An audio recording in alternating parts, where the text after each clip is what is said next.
Ешқандай таразсыз көз мөлшерімен осындай әдемі қамырды илеп шығамыз. Алдымен ыдысымызға 2 пиала су, 2 жұмыртқа, тұз, сұйық май барлығын көз мөлшерімен саламыз. Тұзды міндетті түрде ертеміз. Ірі болса, ол қамырда бөлініп көрініп қалады. Содан соң тағы да көз мөлшерімен ұнымызды саламыз. Бірден көп салып жібермейміз.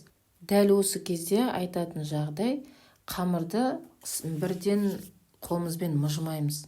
Міндетті түрде тек қана араластырамыз. Осылай қолмен аламыз да, тек қана араластырамыз. Бірден басып, мұжып жібермейміз. Мінекей, қараңыздар, енді кішкене жұмсақтау болып тұр, әлі қоймалжың болып. Демек, біздің ұнымыз сәл аздау. Ұны аз екенде бірден көп салып жібермейміз, аз-аздан ғана салып көреміз. Одан кейін тағы да араластырамыз. Басып жібермейміз, міндетті түрде жай ғана қолмен араластырамыз. Шетіндегі қамырларын алып алыңыздар, мына түбіндегі ұндарды да алып, жақсылап араластыра береміз. Енді қараңыз, қолмен мұжып көрдім, жаңағыдай қоймалжың болып тұрған жоқ. Сәл қаттылау болып тұр. Енді дәл осындай жағдайға келген кезде беймарал аламыз да қамырымызды баса береміз. Осыдан кейін басып мұжи береміз. Сол кезде біздің қамырымыз әдемі болып шығады, жұмсақ болып қалмайды. Осылай барлығын мұжып болғаннан кейін жерге қойып, қолымыздың күшімен, екі қолмен әдемілеп мұжи бастаймыз.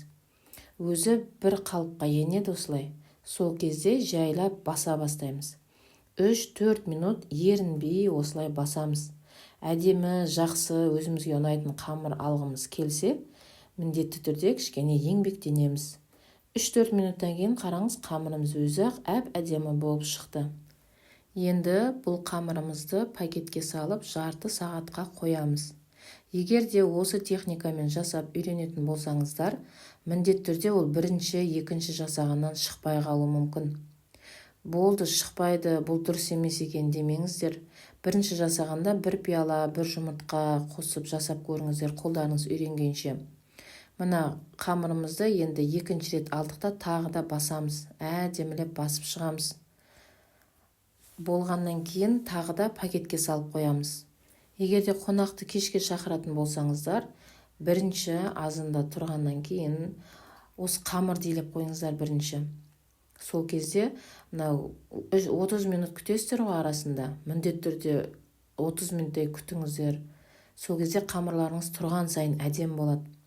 Азанда істеп қойыңыздар. Сол кезде кешке дейін өзінің қалпына қамыр еніп тұрады әдемі болып. Мен мысалға бұл қамырды бір күн бұрын илеп қойдым да, салқын жерге қойып, азанда жайып алдым. Қамыр өте әдемі, оңай жайылды. Мына қамыр қатты болған кезде жаю қиын болып кетеді негізі. Ал бұл бір күн қойдым ғой енді мен. Содан соң әдемі жайылды. Міндетті түрде бір күн тұру керек емес. 1-2 сағаттан кейінде әдемі бола береді қамыр. Тек қана жаңағындай техниканы жақсылап қолдансаңыздар болды. Енді әркім өзінің қалауымен қамырын жайып шығады. Әркім өзінің үйренгеніндей. Тіпті мынау видеоның өзінде қамырдың қандай әдемі болғаны көрініп тұр.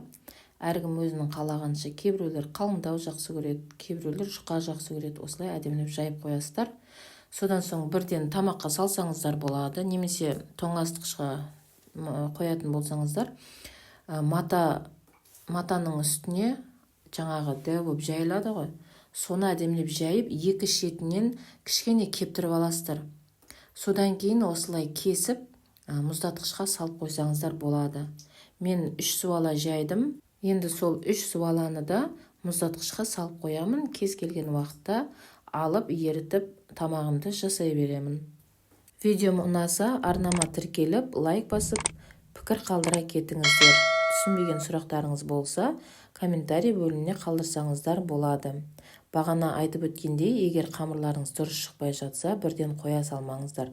2 рет, 3 рет жасасаңыздар, қолдарыңыз үйренеді. Яғни бұл қамырды қолмен сезу керек. Ал қамырмен дос емес әпке сіңілеріңіз, құрбыларыңыз болса, осы видеоны жіберіп қойыңыздар.